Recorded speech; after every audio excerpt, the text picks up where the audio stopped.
Good morning everyone. Science की book में जो बायो का चैप्टर है, 5th चैप्टर है, the fundamental unit of life. Upon study करेंगे।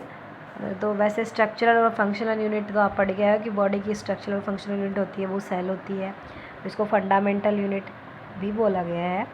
तो अब इस चैप्टर में पढ़ेंगे अपन। While examining a thin slice of cork, एक जो पतला कॉर्क का जो स्लाइस था उसको एग्जामिन करते हुए रॉबर्ट हुक जो है उन्होंने देखा that the cork reassemble the structure of A Honey com consisting of many little compartment, कि जो कॉर्क है वो कैसा दिखता है, उसकी स्ट्रक्चर है वो हनी कॉम, मधुमक्खी का जो छत्ता होता है उसकी जैसा, consisting of many little compartment, मतलब जैसे मधुमक्खी के छाते में बहुत सारे कंपार्टमेंट से होते हैं ना, उस तरीके से इनको जो कॉर्क है उसके कॉर्क स्लाइस में इन्होंने देखा। कॉर्क की कॉर्क क्या होता है, एक सब्सटेंस होता है which come from a bark of a tree, जो कि पेड़ की छाल से मिलता है। This was in the year 1665, ये 1665 है उसकी बात है। When Hooke made this chance observation through a self design microscope, जिसमें जो रॉबर्ट हुक हैं उन्होंने इसको ऑब्ज़र्व किया था, किसके द्वारा, उन्होंने सेल्फ डिज़ाइन किया हुआ माइक्रोस्कोप था उसके अंदर है, इसको कॉर्क स्लाइस को देखा था। Robert Hooke called these boxes cells, और ये जो मधुमक्खी के छत्ते के जैसे जो बॉक्सेस देखे रॉबर्ट हुक ने, इन बॉक्सेस को उन्होंने नाम दिया सेल्स। तो cell is a Latin word, cell जो होता है वो एक लैटिन वर्ड है फॉर ए लिटिल रूम, जैसे कि एक छोटा कमरा।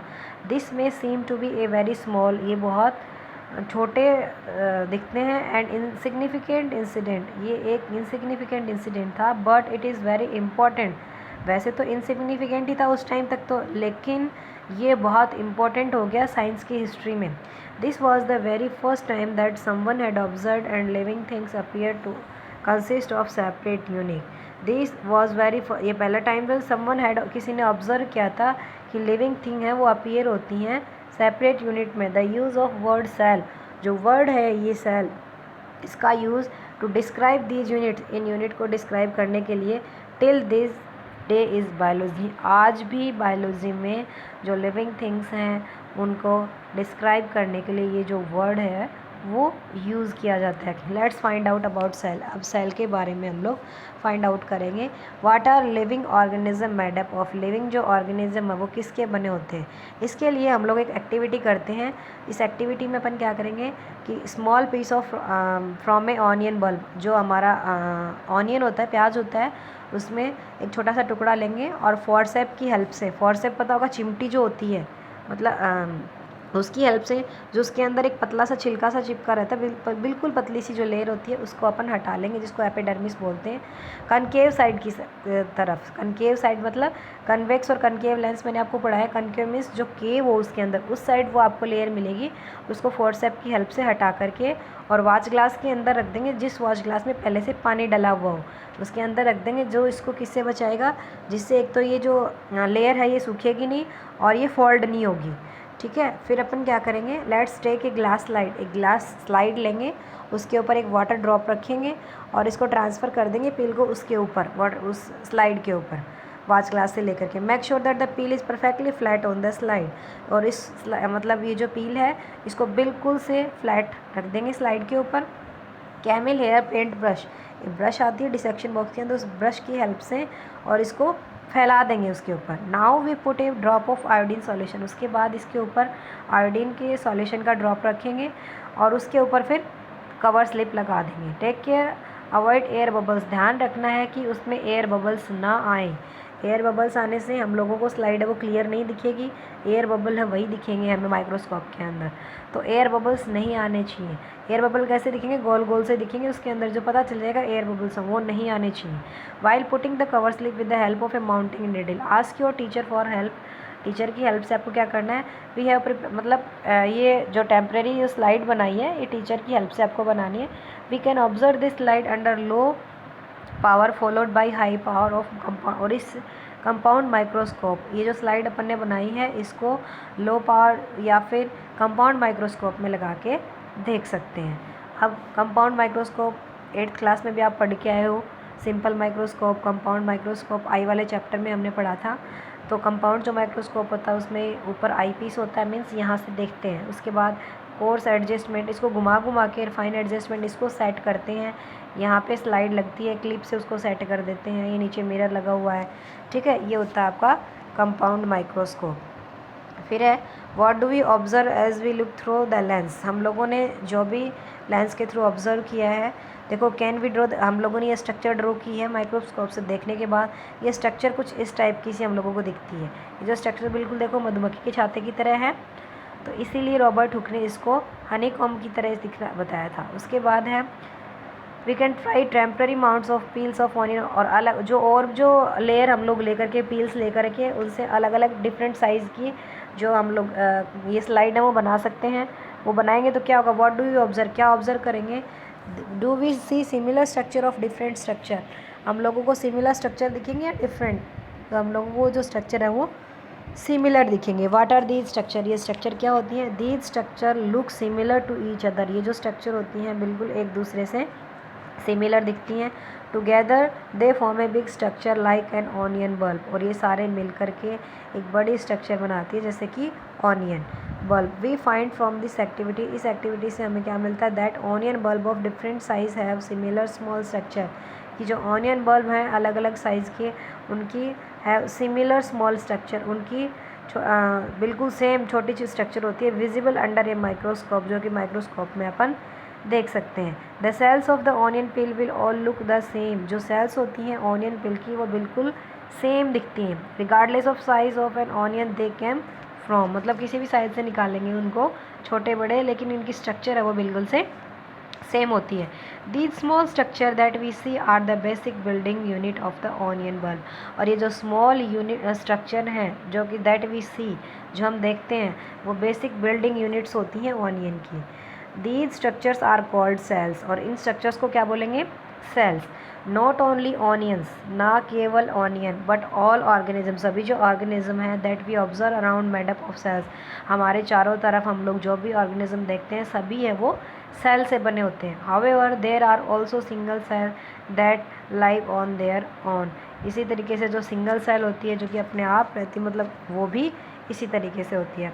अब cells, cell were first discovered by Robert Hooke, cell को सबसे पहले किसने डिस्कवर किया था, रॉबर्ट हुक ने 1665 में। He observe the cell in a cork slice, उसने कॉर्क स्लाइस में सेल को ऑब्जर्व किया था with the help of a primitive microscope, एक प्रिमिटिव माइक्रोस्कोप की हेल्प से उसने ऑब्जर्व किया था। उसके बाद है Leeuwenhoek with the improved microscope discover the free living cell, इन्होंने थोड़ा सा जो माइक्रोस्कोप वो इम्प्रूव लिया था ल्यूवेनहॉक, इन्होंने लिविंग जो सेल है, free living cell pond water में, उनको डिस्कवर किया था फर्स्ट टाइम सबसे पहले। फिर है रॉबर्ट ब्राउन, ये जो रॉबर्ट ब्राउन है इन्होंने 1831 में हु डिस्कवर्ड द न्यूक्लियस, इन्होंने न्यूक्लियस को डिस्कवर किया था। पुरकिंजे इन 1839 कॉइंड द टर्म प्रोटोप्लाज्म, जो पुरकिंजे हैं इन्होंने, ये जो साइंटिस्ट है पुरकिंजे 1839 में, और इन्होंने प्रोटोप्लाज्म टर्म है वो बताई। फॉर द फ्लड सब्सटेंस, मतलब जो सेल के अंदर जो फ्लड सब्सटेंस, लिक्विड सब्सटेंस होता है उसको उन्होंने नाम दिया प्रोटोप्लाज्म, जीव द्रव्य। The cell theory that all the plants and animals are composed of cells and that the cell is the basic unit of life was presented by two biologists, Sliden and Swan. Cell theory, it is important for you. Cell theory जो है ये दी थी स्लाइडन और स्वान ने, इन scientist ने दी थी, जो compose of cells, that cell की सेल जो होती हैं वो प्लांट्स और एनिमल्स की बेसिक यूनिट होती हैं। ये क्वेश्चन पूछा जा सकता है सेल थ्योरी का। The cell theory was further expanded by Virchow, और इसके बाद में इसको फिर से एक्सपेंड किया गया था विर्चो के द्वारा 1855 में, by suggesting that all cells arise from pre existing cells. इन्होंने क्या बताया कि जो सारी सेल्स हैं, पहले जो सेल्स हैं उनसे अराइज होती हैं। With the discovery of the electron microscope, electron microscope की डिस्कवरी के साथ में ही in 1940 it was possible to observe and understand the complex structure of the cell and its various organelles. मतलब जो इलेक्ट्रॉन माइक्रोस्कोप है इसकी डिस्कवरी के बाद में ये समझना कि जो कॉम्प्लेक्स स्ट्रक्चर्स है सेल की उसको भी समझना आसान हो गया था। फिर है the invention of magnifying lenses led to the discovery of microscopic world. It is now known that a single cell may consist a whole organism. और मैग्नीफाइंग जो लेंस है उसके इन्वेंशन से क्या पता चला माइक्रोस्कोप से कि नाउन सिंगल सेल है उससे भी पूरा ऑर्गेनिज्म बन सकता है, जैसे कि अमीबा है वो सिंगल सेल ऑर्गेनिज्म है, तो ये सिंगल सेल ऑर्गेनिज्म एक सिंगल सेल से भी पूरा ऑर्गेनिज्म है वो बन सकता है। उसके बाद है अमीबा, क्लेमाइडोमोनास, ये सारे सिंगल सेल ऑर्गेनिज्म हैं। Chlamydomonas, paramecium, bacteria, this organism are called unicellular organism, इनको बोलते हैं unicellular organism. Unicellular means uni means single. On the other hand many cell groups together in a single body and assume different function, और दूसरी तरफ cell का जो group होता है एक साथ, मैंने जैसे आपको बताया हुआ है, group of cells is known as tissue means, तो many cells group together in a single body assume different function, अलग अलग फंक्शन करता है। In it to form various body part in multi cellular organism, जो कि multi cellular organism है उनमें अलग अलग फंक्शन परफॉर्म करते हैं, such as some fungi, plants and animals. Can we find out name of some more और भी कोई, मतलब आपको अगर यूनिसेलुलर ऑर्गेनिज्म है उनके नाम आपको बता दो, आपको फाइंड आउट करने हैं। Every multi cellular organism has come from a, सभी जो single cell multi cellular organism है वो सिंगल सेल से ही बनते हैं। Cell divide to produce cell of their own kind, cell जो है डिवाइड होकर के अपने ही तरह की सेल है वो प्रोड्यूस करती हैं। ऑल सेल दस come from pre existing sales, और जैसे विर्चो है उनने बताया था कि जो सभी सेल्स हैं वो अपने पहले से बनी हुई जो सेल्स हैं उन्हीं से आती हैं। उसके बाद है वी कैन, एक एक्टिविटी है, we can try preparing temporary amount of leaf peels, जो पत्तियाँ लीफ होती हैं उनसे भी अपन टेम्प्रेरी जो स्लाइड है वो बना सकते हैं। Tip of root of onion, even peels of onion different size. After performing the above activity, ये ऊपर वाली जो एक्टिविटी है परफॉर्म करने के बाद, let's see what the answers to the following question, हम लोगों को आंसर दें। देखो, do all cell look alike in a term of shape and size, कि सभी जो सेल्स हैं वो एक जैसी ही दिखती हैं क्या, एक दूसरे के जैसी ही दिखती हैं क्या, ठीक है। उसके बाद दूसरा है do all cell look alike in structure, क्या सभी जो सेल्स हैं उनकी जो स्ट्रक्चर है एक जैसी दिखाई देती है। थर्ड है could we find differences among cells from different part of a plant body, क्या जो प्लांट है उसके डिफरेंट जो पार्ट्स हैं उनमें पाई जाने वाले सेल्स में कोई डिफरेंस होता है। देन फोर्थ है what similarities could we find, और इन जो सेल्स के अंदर हम लोगों को क्या क्या सिमिलरिटीज़ हैं वो दिखाई देती हैं। उसके बाद है सम, और ये सारी स्टडी हम लोग करेंगे। फिर है some organism can also have cell of different kind, कुछ ऑर्गेनिज्म ऐसे होते हैं जिनमें अलग अलग जो टाइप की सेल्स होती हैं। लुक एट द फॉलोइंग, इस पिक्चर के अंदर हम देखते हैं it depict some cells from the human body, अलग अलग हैं, जैसे स्मूथ मसल सेल है, ब्लड सेल है, नर्व सेल है, फैट सेल है, बोन सेल है, स्पर्म, ओव्यूम, इनकी सभी की ये सारी जो सेल्स हैं ये देखो डिफरेंट टाइप्स की हैं। उसके बाद है every cell, plasma membrane, nucleus, sorry, the shape and size of cell are related to the sufficient specific function they perform, जो शेप और साइज़ होती है सेल्स की related to the specific function, अपने स्पेसिफिक फंक्शन के लिए responsible होती है जो कि वो परफॉर्म करती हैं। Some cells like amoeba have changing shapes, amoeba जो है वो अपनी जो शेप है वो चेंज करता रहता है। In some cases the cell shape could be more or less fixed and peculiar for a particular type of cell, और कई बार क्या होता है particular type of cell, for example nerve cell have a typical, मतलब सबकी अलग अलग shape है, जैसे कि नर्व सेल है उसकी अलग है। Each living cell has the capacity to perform certain basic function, हर जो लिविंग सेल है उसमें एक बेसिक फंक्शन को परफॉर्म करने की कैपेसिटी होती है। That are characteristic of all living forms, ये सभी करेक्टरिस्टिक लिविंग फॉर्म्स के होते हैं। How does a living cell perform these basic function, किस तरीके से जो लिविंग सेल है ये बेसिक फंक्शन परफॉर्म करती है। We know that there is basic function, there is a division of labour in multi cellular organism such as human beings, in division of मतलब ये जो लेबर है उनमें जो वर्क है वो डिवाइड किया हुआ होता है ह्यूमन बींग्स के अंदर। This means that different part of the human body perform different function, जैसे कि डिफरेंट पार्ट्स हैं ह्यूमन बॉडी के वो डिफरेंट फंक्शन परफॉर्म करते हैं। The human body has a heart to pump blood, जैसे ब्लड को पंप करने के लिए हार्ट होता है।